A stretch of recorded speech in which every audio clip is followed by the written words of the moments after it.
How's it going, everybody? Today I got a game for you in the Kirovets-1 on Malinovka. As you can see, this is the brother to the Scourge. They're basically the same tank, different skin, but they are related.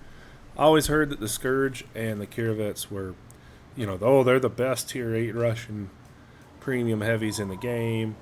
Doesn't matter what you have. You don't have one of those two, you don't have the best tank. And I always poo-pooed that, but this thing was pretty quickly loved at first sight. Ended up being a really, really good tank, and I'm really happy with it. As you can see, we're mid-tier, and I'm going to charge the hill as a good heavy will do his duty. And I'm going to ping. I pinged D7 hoping that maybe I can get a light or a medium to go over there and give us a few spots. I don't think anybody ended up going over there, but it's worth the effort.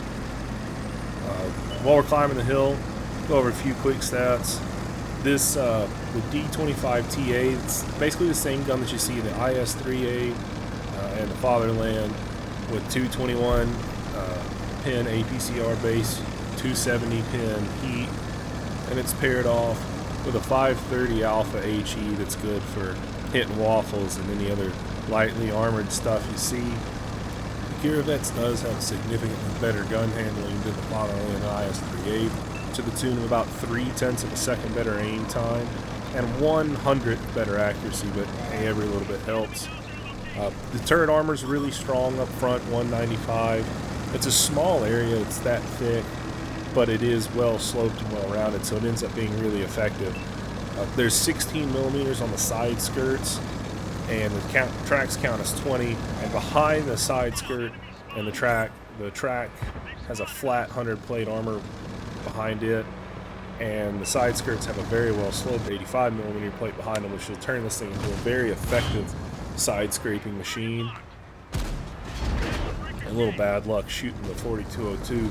This ends up being, it feels ugly in a hurry, especially considering as fast as you are with this. I ended up outrunning my team pretty well getting up here, and I thought for a minute I might get bum rushed, but luckily these guys paid the Kirovets some respect and let my team catch up. And as soon as I noticed that they are catching up with me, and this guy decided that he was not going to hold the top, I felt pretty good that he probably didn't have a ton of help behind him. There's a few tanks on the second tier here, but this guy abandoned his ridge peak pretty quick. Kind of felt like a giveaway to how his team's placed. And you see track seated on the SU, and we'll give him one back. Track seated from the UDES, and this is going to be the theme of this game. There's you some spaced armor. Going to give one to him, just low rolling to start the game here. Another bounce. I'm telling you, this thing is a beast. If you can keep the front hidden and let everybody hit this spaced armor, you can really lock down a corner or a side scrape off a building like this and just hold a side of a map. Hey, pretty well on your own. Obviously, these guys have bounced quite a few. They're going to start ignoring me as we low roll yet again with this VK, who I don't really understand his play here.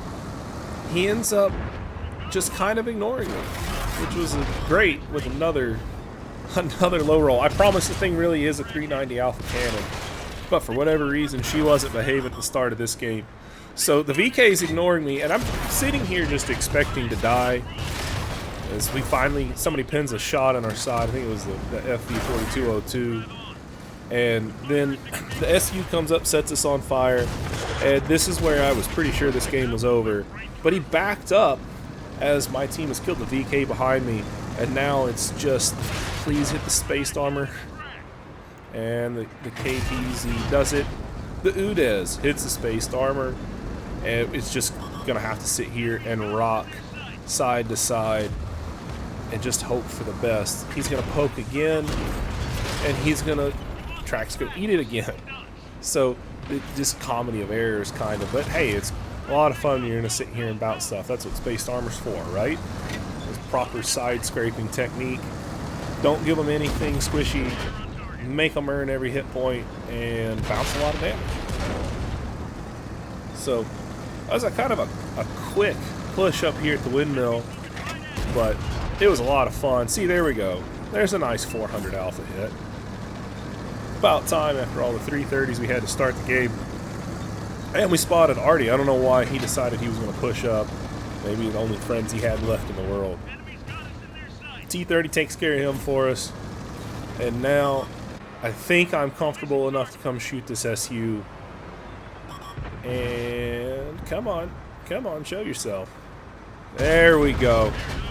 He gets a free ticket back to the garage.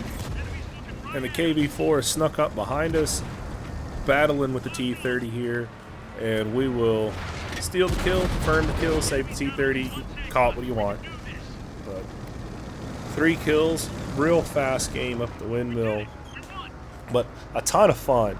I mean, if you can get this thing like I was doing there, just side scrape off a building, use your armor, let everybody just shoot you right in the tracks. This thing will just hold a corner and lock it down, and it's a blast doing it. And not to mention, you can make a decent amount of money while you're at it. But I'll definitely concede that this is probably one of the better Russian heavies, if not the best, at Tier 8. Just an absolute blast to play.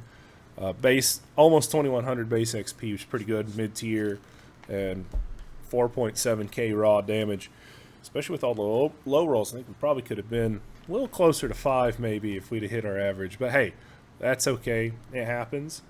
And anyway, I hope you guys enjoyed the video. Thanks again for watching, and we'll see you next time.